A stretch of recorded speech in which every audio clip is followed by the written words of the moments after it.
Hello students, आज के lecture में image formation by concave mirror के बारे में पढ़ना। इसके पहले वाले लेक्चर में हमने रूल्स के बारे में पढ़ लिया था।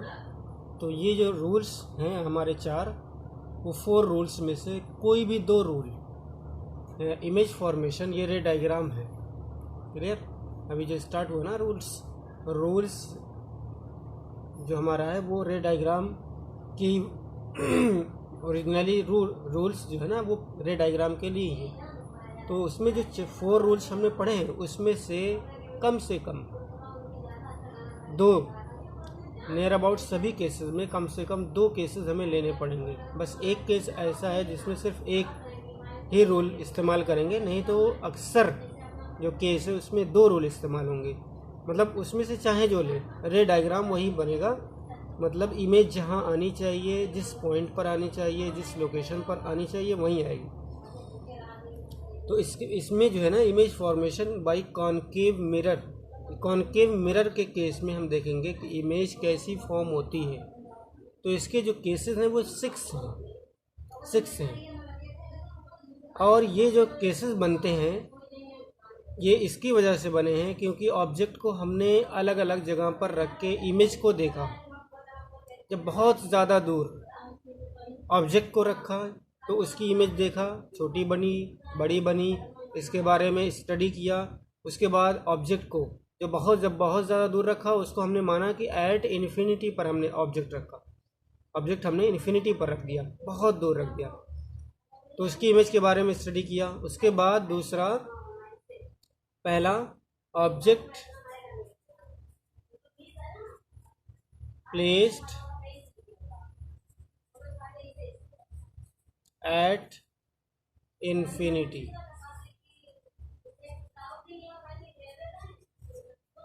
ठीक है, ये पहला केस होगा हमारा जब ऑब्जेक्ट को हम बहुत ज़्यादा दूर रखेंगे।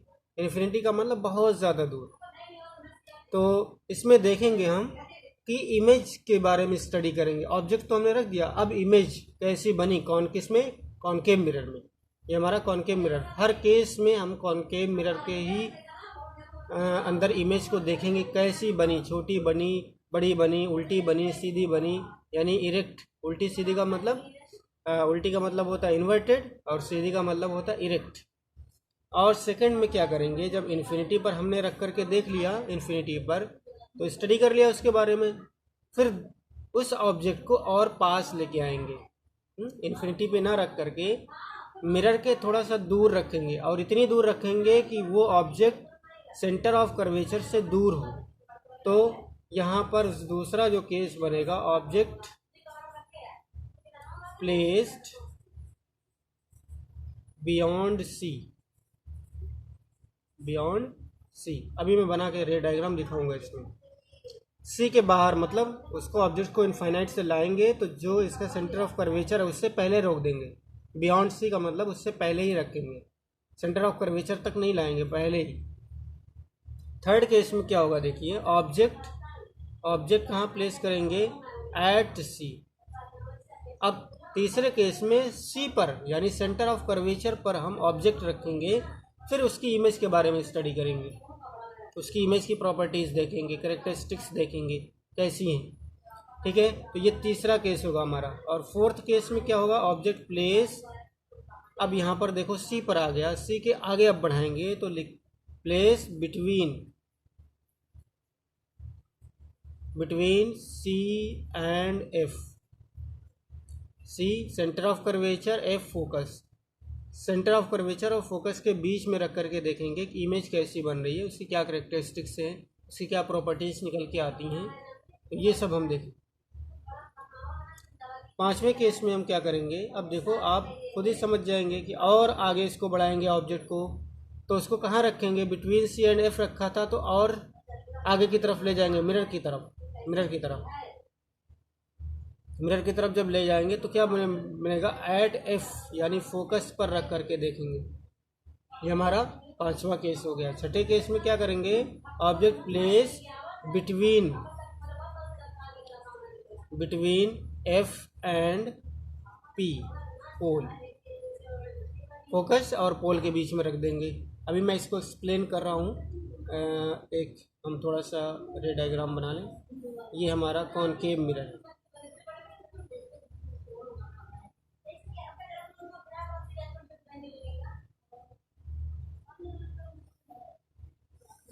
ये है, ये हमारा पोल होता है, इसको कहते हैं पोल। अब देखो, मान लेते हैं अगर यहाँ पर सेंटर ऑफ कर्वेचर है, सेंटर ऑफ कर्वेचर, और ये हो जाएगा इसका मिड पॉइंट जो होगा एफ सी और पी का, वो होगा हमारा फोकस। क्या करना है, देखो यहाँ पर जो भी हमने 6 केसेस ऊपर लिखे हैं, तो ऑब्जेक्ट को पहले क्या करेंगे, बहुत दूर रखेंगे, इन्फिनिटी पर। यहाँ पर कहीं हम दिखा देते डॉटेड लाइन से, ये इन्फिनिटी पर हमारा ऑब्जेक्ट कहीं ऐसे, ठीक है।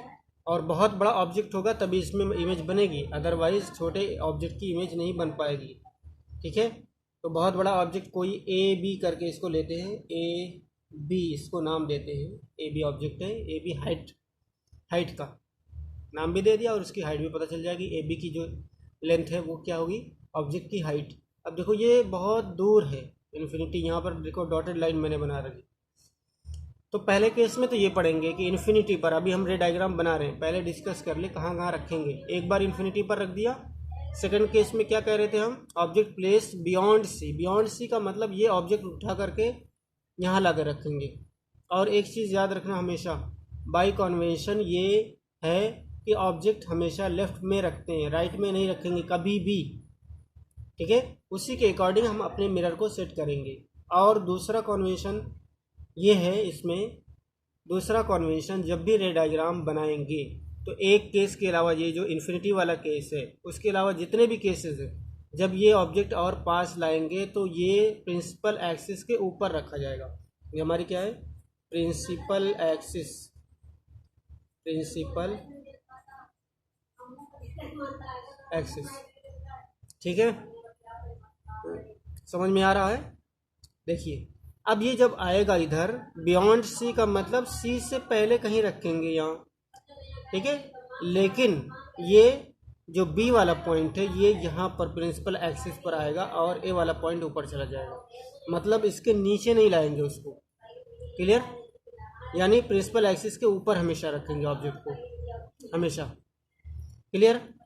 अब देखो ये दूसरा केस हो गया, बियॉन्ड सी का मतलब ये सी के पहले ही कहीं रख दें, यहाँ रख दें, यहाँ रख दें, यहाँ रख दें, यहाँ रख दें, कहीं भी रख दें, ठीक है। अभी रे डायग्राम हम इसको बनाएंगे, ये तो अभी मैं समझा रहा हूँ ये केसेस कैसे होंगे, कहाँ कहाँ रखना है हमें। तीसरा वाला केस देखो, एट सी, सी पर रखेंगे, बल्कि बिल्कुल क्या है, ये जो सी वाला पॉइंट है ना, ये हमारा सेंटर ऑफ कर्वेचर, इसी पर रख देंगे ऐसे, ऐसे कर करके ऐसे जो है ऐसे रख देंगे, क्लियर। तो ये सी पर ही रखेंगे। अब क्या होगा, सी पहले यहाँ था बहुत दूर, फिर सी के पहले ला करके रोका, फिर सी पर ला करके रोका ऑब्जेक्ट को, फिर इमेज को देखा। अब सी के आगे बढ़ाएंगे तो क्या होगा, एफ और सी के बीच में देखेंगे, फिर यहाँ रखेंगे ऑब्जेक्ट को ऐसे, फिर इसमें देखेंगे हम कि इमेज कैसी बन रही है, क्या नेचर है। फिर उसके बाद जब आगे बढ़ाएंगे तो एफ पर ला करके रखेंगे। ये कौन सा केस है, पांचवा, एट एफ। एफ पर जब हम चेक कर लेंगे इमेज को, फिर एफ और ये जो पी है इसके बीच में रख करके देखेंगे। इसके आगे रखेंगे पोल पर, डायरेक्ट मिरर है वो, जब उसमें तो रख नहीं सकते, पॉसिबिलिटी ही नहीं है, मतलब पॉसिबल ही नहीं कि डायरेक्ट आप मिरर पर कोई ऑब्जेक्ट रखें और उसकी इमेज आपको दिखाई पड़े, क्योंकि वो डायरेक्ट आपको ऑब्जेक्ट दिखेगा और जो इमेज बन रही है ना उससे छुप जाएगी वो। इसलिए ये वाला केस हम नहीं पढ़ते हैं, जो पोल पर रखते हैं, ठीक है। ये जो 6 केसेस हैं कॉनकेव मिरर के, ये 6 केसेस ही पढ़ते हैं। और रे डायग्राम के लिए देखो, आपको इस वाले केस को छोड़ के, पहले वाले केस को छोड़ के 2 रूल आपको लेना होगा। 2 रूल का मतलब, एक रे आपको दिखानी पड़ेगी पैरेलल आ रही है, दूसरी रे आपको दिखानी पड़ेगी फोकस से आ रही है, या फिर इस पोल के ऊपर आकर टकरा रही है फिर बैक जाएगी, या फिर सेंटर ऑफ कर्वेचर से आ रही है। मतलब कोई दो लेना है। एक पैरेलल वाली तो कंपलसरी लेंगे हम, ठीक है। पैरेलल वाली जो पहला रूल है वो फर्स्ट रूल सभी केसेस में अप्लाई करेंगे, सभी जितने भी केस हैं सब में इस्तेमाल करेंगे, ओके स्टूडेंट्स। तो पहला वाला जो पैरेलल है, शायद एक उसमें जो पैरेलल वाला केस शायद ना इस्तेमाल कर पाए, लेकिन इस्तेमाल कर लेंगे। पहले वाले केस को छोड़ के, नहीं सॉरी, नहीं पहले वाले में भी इस्तेमाल होगा और सभी में होगा। बल्कि आपकी बुक में अगर आप देखें तो उसमें लास्ट वाला जो पार्ट है उसमें वो वाला रूल नहीं लगाया है, तो हम लगा सकते हैं, ऐसी कोई बात नहीं है। अभी मैं बना के दिखाऊंगा बुक से बिल्कुल अलग।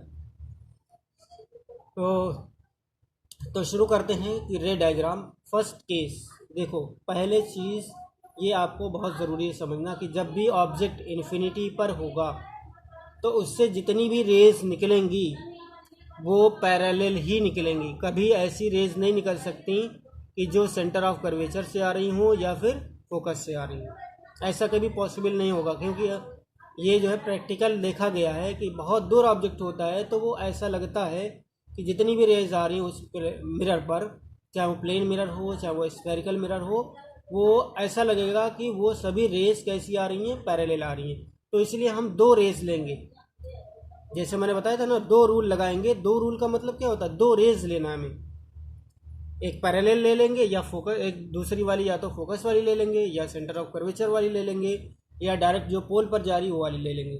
तो हमें दो रेज लेनी है। दो रेज का मतलब दो रूल वहाँ से अप्लाई करने हैं। तो इस वाले केस में क्या मैंने बताया कि ये जब इन्फिनिटी पर होगा ऑब्जेक्ट तो सभी रेज कैसी आएंगी, पैरेलल टू प्रिंसिपल एक्सिस। ये क्या आ रही, ये हमारी पैरेलल रेज आ रही है। इंसिडेंट रे जो कैसी होगी, प्रिंसिपल एक्सिस के पैरेलल होगी। अब देखो ये जब भी ये रूल है जो मैंने चारों पढ़ाए हैं वही रूल लगेगा। रिफ्लेक्ट, ये यहाँ पर स्ट्राइक करेगी, रिफ्लेक्ट होने के बाद कहाँ से जाएगी, ये उसी रूल के अकॉर्डिंग आपको करना है, इसीलिए रूल पहले पढ़ाया जाता है। तो ये स्ट्राइक करने के बाद आपने पढ़ा है कि ये फोकस से होकर के जाएगी।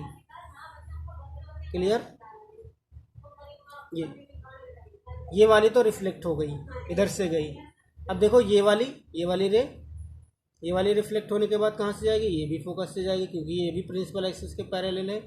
तो ये भी क्या होगी, ये भी रिफ्लेक्ट होने के बाद प्रिंसिपल फोकस से होकर के जाएगी। क्लियर। अब देखो जो रिफ्लेक्टेड रेज हैं, एक ये रिफ्लेक्टेड रे और ये दोनों जहाँ पर इंटरसेक्ट कर रही हैं वो कहाँ पर कर रही हैं, फोकस पर।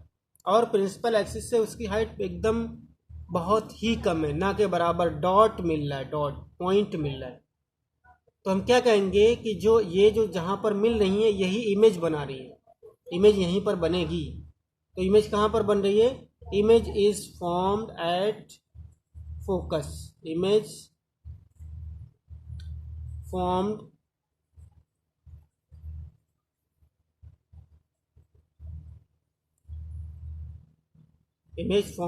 At focus F. कैसी इमेज, तो देखो हमेशा याद रखिएगा जब भी ओरिजिनल रे इंटरसेक्ट करें, ओरिजिनल मतलब वही रे, वर्चुअल नहीं जो डॉटेड से हम बनाते, ओरिजिनली वही रे अगर इंटरसेक्ट करें तो हमेशा इमेज बनती है।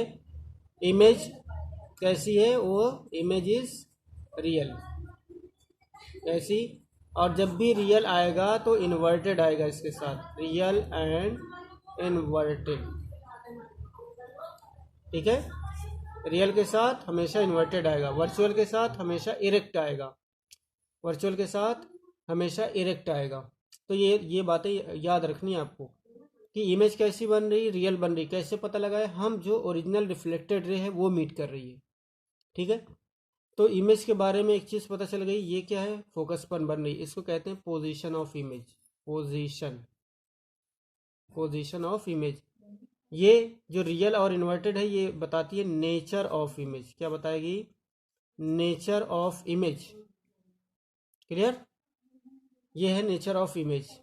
तीसरी चीज़ एक और देखना है कि साइज ऑफ इमेज छोटी बनी या बड़ी। आप देखो ऑब्जेक्ट इतना बड़ा था और ये डॉट बन रहा है यहाँ पर इमेज के लिए, तो हम लिखेंगे वेरी वेरी स्मॉल। ठीक है, वेरी वेरी स्मॉल साइज की इमेज बन रही है, वेरी वेरी स्मॉल इमेज। इसको कहते हैं एक size of image, size of image. ये सब इमेज के बारे में पढ़ रहे हैं हम, इमेज की कैरेक्टरिस्टिक और वेरी वेरी स्मॉल को हम कभी कहते हैं point sized image, point sized image. या एक और इस्तेमाल करते हैं word highly diminished.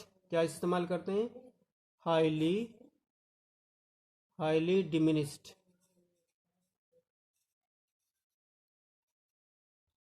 Highly diminished, तीनों वर्ड इस्तेमाल होते हैं। Point sized, highly diminished, very very small image is form after image is form by the concave mirror. First case में कैसी इमेज बनी? Very very small point sized image बनी। और कैसी बनी? रियल बनी, इन्वर्टेड बनी। और पोजीशन कहाँ है उसकी? पोजीशन कहाँ है? फोकस पर। क्लियर हो गया पहला पॉइंट। आइए सेकंड पॉइंट देखते हैं।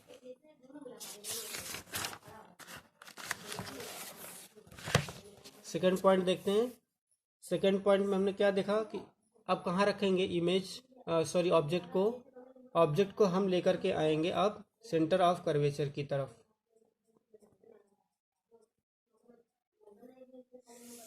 ये पोल है हमारा और ये सेंटर ऑफ कर्वेचर और ये फोकस। अब मैंने बताया था कि जब भी इन्फिनिटी से लेके आएंगे अब ऑब्जेक्ट सेंटर ऑफ कर्वेचर से इधर रखेंगे। तो इधर रखेंगे तो मैंने क्या बताया था कि ऊपर रखना है प्रिंसिपल एक्सिस के। ये ऑब्जेक्ट ले रहे हैं हम इतना बड़ा, कितना बड़ा? A B. क्लियर? अब देखो मैंने कहा था दो रूल लगाना है आपको। एक कौन सा रूल लगाना है? फर्स्ट कि एक रे मान लेते हैं कि इससे निकली और वो पैरेलल टू प्रिंसिपल एक्सिस आई। अब इसका रूल क्या है कि ये रिफ्लेक्शन के बाद फोकस से होकर के जाएगी टच करती हुई, ये रिफ्लेक्ट हो गई लाइट। दूसरा रूल कौन सा लगाएंगे? एक और रूल लगाएंगे कि एक रूल हम लेंगे कि एक रे मान लेते फोकस से होके आ रही है, इंसिडेंट रे है ये। रिफ्लेक्शन के बाद क्या होगा? ये हमारी रिफ्लेक्ट होने के बाद प्रिंसिपल एक्सिस के पैरेलल जाएगी रिफ्लेक्टेड रे। अब देखो ये भी रिफ्लेक्टेड रे और ये भी रिफ्लेक्टेड, यहाँ पर मिल गई, ठीक है, लेकिन प्रिंसिपल एक्सिस से नीचे मिली हैं, प्रिंसिपल एक्सिस से थोड़ा सा नीचे की तरफ। तो ये ऐसे इमेज बनती है। प्रिंसिपल एक्सिस से यहाँ तक मिलाएंगे जहाँ पर ये इंटरसेक्शन पॉइंट है, इंटरसेक्शन पॉइंट यहाँ पर है, वहाँ तक हम इसको मिलाएंगे एक बिल्कुल परपेंडिकुलर लाइन। तो ये हमारी इमेज है ए डैश और बी डैश। अब देखो ये जो असली रिफ्लेक्टेड रे है, ओरिजिनल रिफ्लेक्टेड रे उसी के इंटरसेक्शन से बन रही, इसका मतलब इमेज रियल बनेगी। कैसी बनेगी? इमेज रियल बनेगी। क्लियर? तो जब हमने और कहाँ बनी? सी और एफ के बीच में बनी। इसकी पोजीशन क्या है? पोजीशन क्या है? पोजीशन ऑफ इमेज क्या बनी? Between C and F. Nature क्या हुआ इसका? नेचर ऑफ इमेज क्या हुआ? Nature of image real and inverted, real and inverted. इसके बाद क्या पढ़ा था मैंने? साइज। साइज के बारे में क्या बताएंगे आप? ये छोटी इमेज बनी है, थोड़ी सी छोटी, थोड़ी सी छोटी, बहुत ज़्यादा नहीं। तो इसको लिखेंगे डिमिनिस्ड। क्या लिखेंगे? Diminished, diminished image. Second case हो गया। आइए थर्ड की तरफ चलते हैं। थर्ड केस कैसा होगा? अब क्या करना है हमें? ऑब्जेक्ट को प्लेस कहाँ करना है? सी पर। अभी सी के पीछे, ये बाहर है, बियॉन्ड सी था ये। थर्ड केस में ऑब्जेक्ट को हम प्लेस करेंगे एट सेंटर ऑफ कर्वेचर।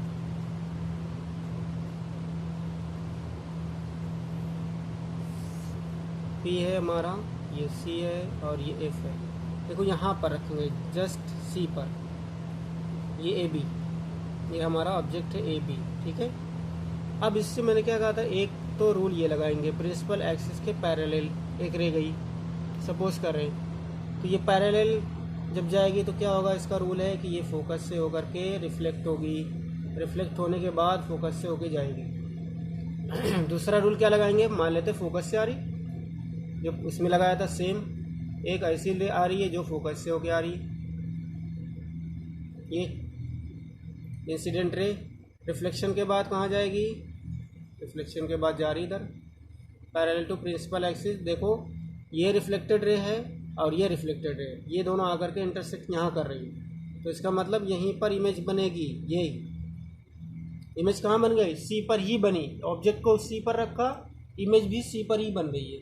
ठीक है, तो पोजीशन ऑफ इमेज क्या है, पोजीशन क्या है इसकी, पोजीशन एट सी। इमेज कहाँ बन रही, पोजीशन ऑफ इमेज, ये इमेज के बारे में लिख रहा हूँ मैं, इमेज ऑफ पोजीशन कहाँ है, पोजीशन ऑफ इमेज क्या है, at C. Centre of curvature पर ऑब्जेक्ट रखेंगे तो सेंटर ऑफ कर्वेचर पर इमेज भी बन रही है। उसके बाद नेचर क्या है इसका, देखो ओरिजिनल रिफ्लेक्टेड रे से बन रही है, तो इसके बारे में क्या कहेंगे, real and inverted, real and inverted. उसके बाद साइज क्या है इसकी, सेम साइज, आपको दिख रहा होगा इसमें सेम साइज की इमेज बन रही है, सेम साइज। देखो दो चीज़ें सेम है, ऑब्जेक्ट अगर सी पर रखेंगे तो इमेज भी सी पर रखेंगे, सी पर ही बनेगी, और जितनी साइज की जितनी हाइट है उसकी ना, ये हाइट, उतनी हाइट की इमेज भी बनेगी, यानी इसको कहते हैं साइज ऑफ इमेज। क्लियर होगी बात।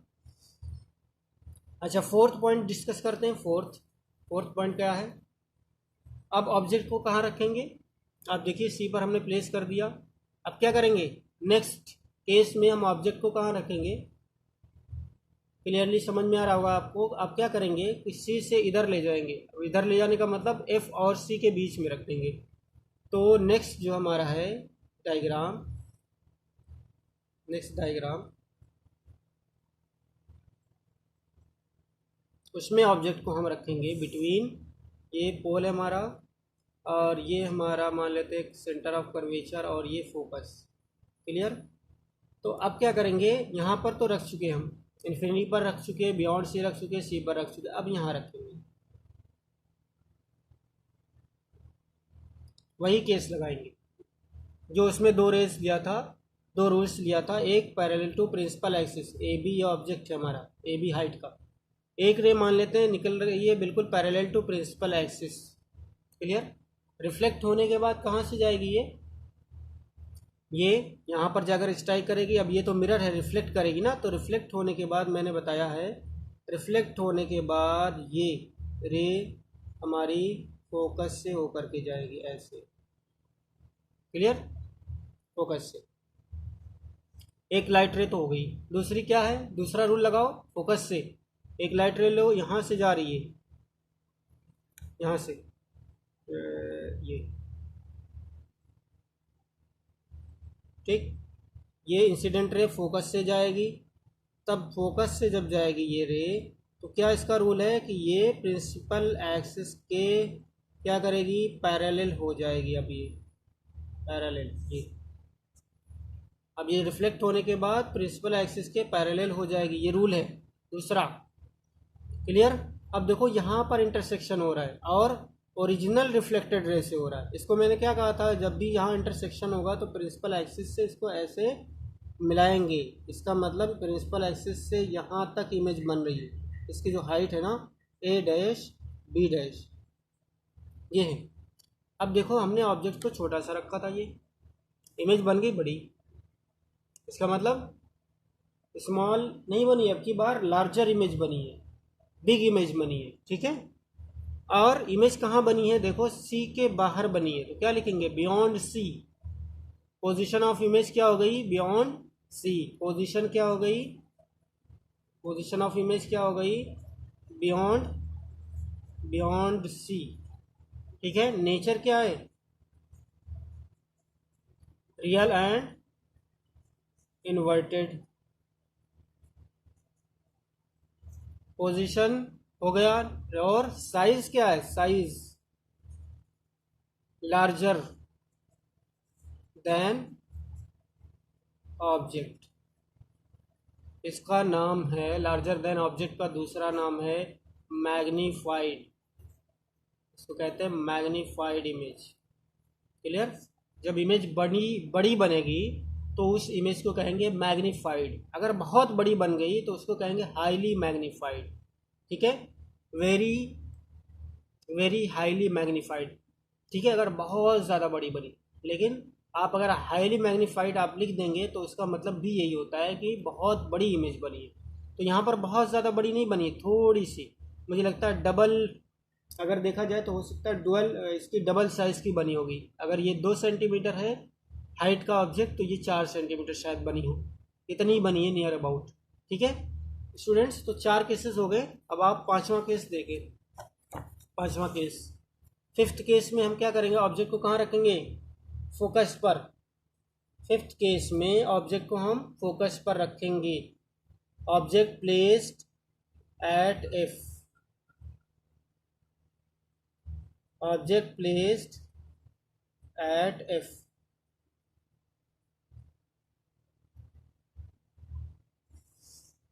ये पोल है, यहाँ पर हम सेंटर ऑफ कर्वेचर ले रहे हैं, यहाँ पर फोकस। अपने हम ऑब्जेक्ट को हम रखेंगे फोकस पर, यहाँ रखेंगे, यहाँ जस्ट ये। तो ये हमारा ए बी हाइट का क्या है, ऑब्जेक्ट है। मैंने बताया कि एक लाइट रे तो पैरेलल लेंगे हमेशा। पैरेलल जब जाएगी तो क्या होगा, फोकस से, ये जो फोकस है यहाँ से रिफ्लेक्ट होने के बाद वापस जाएगी, रिफ्लेक्ट होने के बाद यहाँ से वापस जाएगी, ये जा रही है इधर, क्लियर, ये जा रही है रिफ्लेक्ट होने के बाद। दूसरी कहाँ पे लेंगे, अब जहाँ अभी तक जो हम ले रहे थे फोकस से, अब तो हमने फोकस पर ऑब्जेक्ट ही रख दिया, अब फोकस से डायरेक्ट ले नहीं जा सकते, फोकस से इधर जाएगी। तो अब देखो एक दूसरा रूल सेलेक्ट करो, दूसरा रूल, दूसरा वाला मतलब दूसरा का मतलब दूसरा सेकंड नहीं, मतलब इसके अलावा एक पैरेलल आपने ले लिया है, फोकस वाला इस्तेमाल नहीं कर सकते। इसका मतलब अगर या तो आप सेंटर ऑफ कर्वेचर वाला, और सेंटर ऑफ कर्वेचर वाला तो आपका इधर पड़ रहा है, प्रॉब्लम क्रिएट होगी। तो चौथा जो रूल मैंने पढ़ाया था फोर्थ, वो वाला इस्तेमाल कर ले आप। फोर्थ रूल क्या पढ़ाया था, इस पी की तरफ एक लाइट रे आए, पी की तरफ डायरेक्ट आकर के पी पर स्ट्राइक करे ऐसे। अब जितना एंगल बना है ना ये, उतने एंगल से ये लाइट रे भी क्या होगी, रिफ्लेक्ट होगी। तो रिफ्लेक्शन के बाद ऐसे ये रे भी जाएगी, देखो क्लियर। लेकिन रिफ्लेक्ट होने के बाद जो दोनों रिफ्लेक्टेड रे हैं वो तो पैरेलल हो गई, और ये कभी भी मिलेंगी नहीं, कभी भी मीट नहीं करेंगे। देखो आपको भी दिख रहा है पैरेलल होने के बाद कोई भी लाइन वो इंटरसेक्ट नहीं करती हैं। तो इस केस में आप क्या कहेंगे इमेज के बारे में, इमेज तो इसका मतलब बनेगी ही नहीं। तो देखो जब भी ऐसा केस हो, रिफ्लेक्ट होने के बाद दोनों रेस पैरेलल हो जाएं, दोनों रेस पैरेलल हो जाएं, ऐसे केस में हम कहते हैं कि पोजीशन ऑफ इमेज कहाँ है, इन्फिनिटी पर है। जैसा कि आपने इन्फिनिटी से रेस को लिया था, position of image at infinity. कहाँ पर इमेज बन रही है, इन्फिनिटी पर बन रही है। ये इमेज पोजीशन है, इमेज पोजीशन, ठीक है, इमेज जहाँ बन रही है। ऑब्जेक्ट तो हमने एफ पर रखा है, और ओरिजिनली इसको ओरिजिनल ही लेते हैं कि इमेज इन्फिनिटी पर यही बनाएगी। तो नेचर में क्या देंगे, नेचर में भी देंगे real and inverted, real and inverted. और साइज के बारे में क्या कहेंगे, साइज देखो बहुत बड़ी बनेगी, बहुत बड़ी, तो इसलिए क्या लिखेंगे, हाईली मैग्नीफाइड, हाईली मैग्नीफाइड। जब भी इमेज कहाँ बने, इन्फिनिटी पर बने, तब उसकी जो साइज ऑफ इमेज होगी वो बहुत ही बड़ी होगी, इसलिए उसको लिखेंगे highly magnified, highly magnified, clear. तो जो पांचवा केस है, देखो पहले का अपोजिट है, अगर हम ऑब्जेक्ट को इन्फिनिटी पर रखते हैं तो इमेज कहाँ बनती है, फोकस पर। और इसी का पांचवा जो केस है उसका अपोजिट है पहले का, अगर हम ऑब्जेक्ट को फोकस पर रख दें तो इमेज कहाँ बनती है, इन्फिनिटी पर। पहले केस में क्या पढ़ा था, ऑब्जेक्ट इन्फिनिटी पर होगा, इमेज फोकस पर बनेगी। पांचवें में क्या पढ़ा, ऑब्जेक्ट फोकस पर होगा, इमेज इन्फिनिटी पर बनेगी, बस कन्वर्ट पार्ट है उसका, क्लियर। सिक्स लास्ट, जो इसका लास्ट पार्ट है वो बहुत इम्पॉर्टेंट है, बहुत ही ज़्यादा। अक्सर एग्ज़ाम में यही वाला पार्ट पूछा जाता है, तो इसको बहुत ध्यान से देखना है आपको, क्लियर स्टूडेंट्स। देखो कहाँ पर अब रखेंगे हम ऑब्जेक्ट को, अब कहाँ ले जाएंगे, फोकस और पोल के बीच में रखेंगे, फोकस और पोल के बीच में।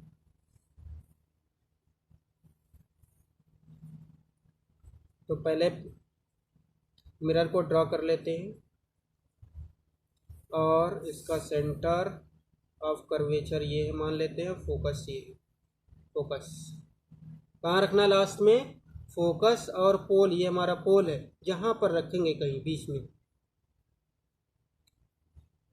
ये ऑब्जेक्ट ए बी, तो एक तो हम यही ले रहे हैं पैरेलल वाली। एक बार हमारे पास ऑप्शन है। अब देखो, जब भी पैरेलल जाएगी तो रिफ्लेक्ट होने के बाद फोकस से हो जानी चाहिए, तो ये फोकस से चली जाएगी। रिफ्लेक्ट होने के बाद फोकस से पास हो गई। ये हो गई हमारी पहली, फर्स्ट रूल हमने लगा दिया कि एक रे ले रहे हैं इस ऑब्जेक्ट से कि पैरेलल टू प्रिंसिपल एक्सिस से। अब दूसरा क्या लगाएंगे, दूसरा वही वाला लगाएंगे जो ऊपर लिया हमने, ठीक है। आपकी बुक में दूसरा लगाया है, सेंटर ऑफ कर्वेचर की तरफ ले गया, ठीक है। सेंटर ऑफ कर्वेचर की तरफ से थोड़ा सा कन्फ्यूजन होता है कि अगर हम ऐसे ले जाएं तो ये टुवर्ड सेंटर ऑफ कर्वेचर है, तो उसको हम नहीं ले रहे, हम डायरेक्ट ये पोल वाला हमारे पास ऑप्शन है अभी, तो पोल वाले की तरफ एक लाइट रे इधर आएगी, मान लेते हैं ये इंसिडेंट कर रही है। क्लियर। अब देखो, जितना भी एंगल ये नॉर्मल से बनाए प्रिंसिपल एक्सिस से, उतना ही एंगल हम इससे बनाते हुए वापस भी ले जाएंगे। ज़्यादा एंगल बना रही तो ज़्यादा एंगल से रिफ्लेक्ट भी होगी ये, ठीक है। देखो ये ऐसे रिफ्लेक्ट होगी। अब दोनों रिफ्लेक्टेड रे आप देखें ज़रा इसको बहुत ही ध्यान से, इसलिए मैंने कहा था बहुत इंपॉर्टेंट केस है ये दोनों आपस में, ये और ये अब पैरेलल नहीं हो रही, ये दोनों डाइवर्ज हो रही, अलग अलग पाथ पर जा रही, ऐसे जा रही, ऐसे, ठीक है। तो ये कभी मुड़ेंगी नहीं, अब दोनों क्या करेंगे, दूर जाएंगे एक दूसरे से। जितनी दूर आप इसको बढ़ाएंगे ये दोनों की डिस्टेंस बढ़ती जाएगी, ये डाइवर्ज हो रही है।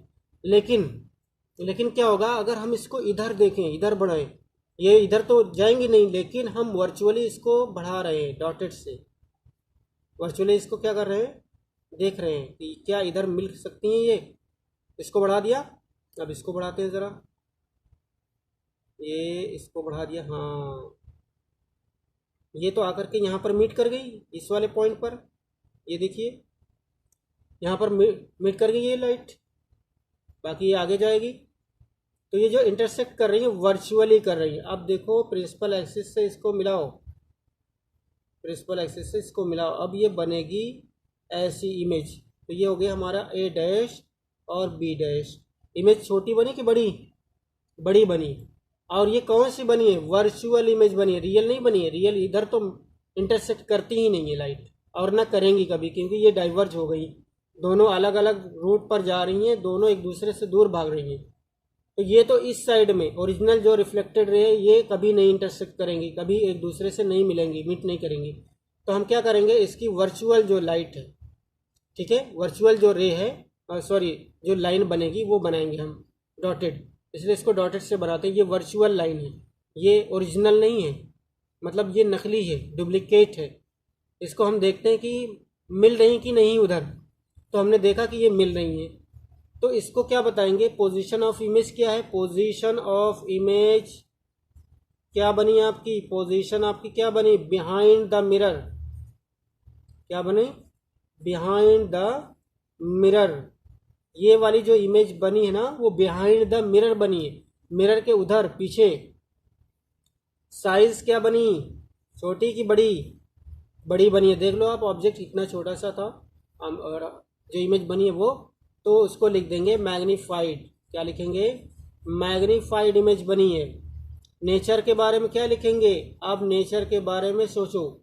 ये देखो ओरिजिनल रे से नहीं बनी है, किससे बनी है, डुप्लीकेट रे से, यानी वर्चुअल रे से बनी है। ये डॉटेड लाइन से बनी है, डॉटेड लाइन से जो भी इमेज बनेगी उसको कहेंगे वर्चुअल इमेज। कैसी इमेज है, वर्चुअल इमेज की जो नेचर है वर्चुअल, और वर्चुअल के साथ हमेशा क्या आएगा, इरेक्ट आएगा। इरेक्ट का मतलब होता है सीधी, देखो सीधी बन रही है, इधर एरो था, एरो भी इमेज में भी एरो इधर ही है, तो इमेज कैसी बन रही है, सीधी। वर्चुअल मीन्स डुप्लीकेट, डुप्लीकेट का मतलब क्या होता है, स्क्रीन पर नहीं बन रही है, उसी शीशे के अंदर ही बन रही है। बाकी जितनी भी इमेज है वो स्क्रीन पर बनती कैसे मैं बता दूं। इधर आप स्क्रीन लगाएं इन्फिनिटी पर, तो ये जो रेज है ना रिफ्लेक्ट होने के बाद जो भी ऑब्जेक्ट आपने रखा था यहाँ पर उसकी इमेज इस स्क्रीन पर बनाएंगी। कोई भी स्क्रीन यहाँ लगा दो इस साइड में। तो इन सब केसेस में जितने भी केस अभी इसके पीछे 5 तक पढ़े हैं आपने, स्क्रीन लगाओगे तो उसकी इमेज दिखेगी। इसमें क्या होगा, स्क्रीन लगाएंगे तो आप इमेज नहीं दिखेगी स्क्रीन पर, बल्कि उसी शीशे के अंदर ही दिखेगी। ठीक है, तो शीशे के अंदर दिखने का मतलब इमेज वर्चुअल बन रही है। जैसे हम अपना फेस देखते हैं ना प्लेन मिरर में, ऐसे ही सेम केस है, ये वर्चुअल इमेज बनाएगा, मतलब किसी स्क्रीन पर नहीं बनाएगा, शीशे के अंदर ही बनेगी। तो उसको यही कहते हैं, जो पोजीशन ऑफ इमेज होती है ना बिहाइंड द मिरर होती है, बिहाइंड द मिरर। और साइज ऑफ इमेज मैग्नीफाइड है, मैग्नीफाइड का मतलब बड़ी इमेज बन रही है। और नेचर ऑफ इमेज का मतलब वर्चुअल एंड इरेक्ट। वर्चुअल के साथ हमेशा क्या आएगा, इरेक्ट आएगा। वर्चुअल के साथ हमेशा इरेक्ट आएगा। रियल के साथ हमेशा क्या आएगा, इन्वर्टेड आएगा। इन्वर्टेड का मतलब उल्टी। उल्टी का मतलब अगर आपने ऐसे ऑब्जेक्ट रखा था, ऑब्जेक्ट को ऐसे रखा था, तो इमेज कैसी बनेगी, ऐसी बनेगी, इन्वर्टेड। क्लियर। एरो वाला पार्ट जो उसका हेड पार्ट है वो फुट की तरफ आ जाएगा, जो फुट वाला पार्ट है वो हेड की तरफ आ जाएगा, इसमें इमेज में। तो हम कहेंगे कि इमेज जो है हमारी कैसी बन रही, इन्वर्टेड बन रही है। क्लियर।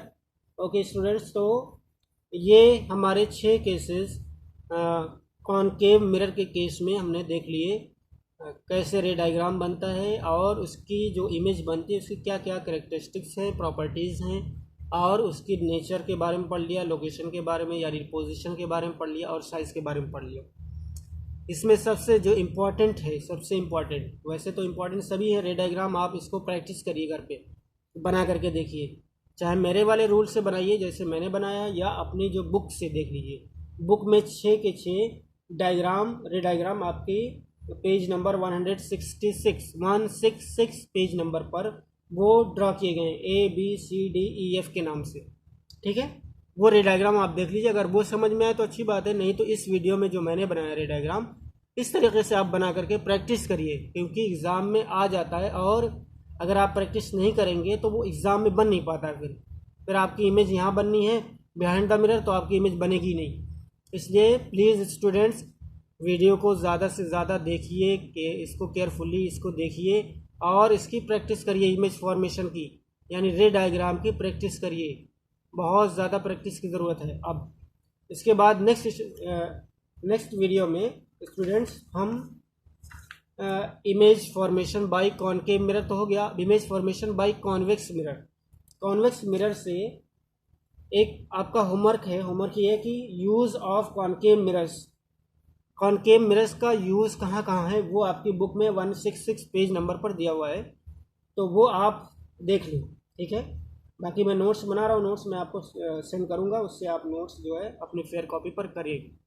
ठीक है, वो किसी दिन मैं भेजूँगा। मैं सोच रहा हूँ कि ये रिफ्लेक्शन वाला पार्ट कंप्लीट हो जाए, उसके बाद आपको नोट्स सेंड करूँ। तो आप घबराइए नहीं, रिफ्लेक्शन वाला पार्ट एक वीडियो और या 2 वीडियो और बनेगी, उसमें कंप्लीट हो जाएगा। मतलब इसके बाद 2 वीडियो और बनेगी, तो इसमें रिफ्लेक्शन वाला पार्ट कवर हो जाएगा, टोटल कंप्लीट हो जाएगा। तो फिलहाल आप यूज़ ऑफ कॉन्वेक्स मिरर को कॉनकेव मिरर को देखिए, और ये रे डायग्राम आप प्रैक्टिस करिए, बनाइए, इसको देखिए बार बार। कहीं नहीं समझ में आए तो उसको बार बार देखिए, वीडियो को अपने आप वो समझ में आ जाएगा इंशाल्लाह। नेक्स्ट वीडियो में यानी नेक्स्ट क्लास में हम ये पढ़ने वाले हैं कि image formation by convex mirror. Convex mirror के केस में देखेंगे, तो उसमें बहुत इजी है, सिर्फ 2 cases. Okay student, thank you.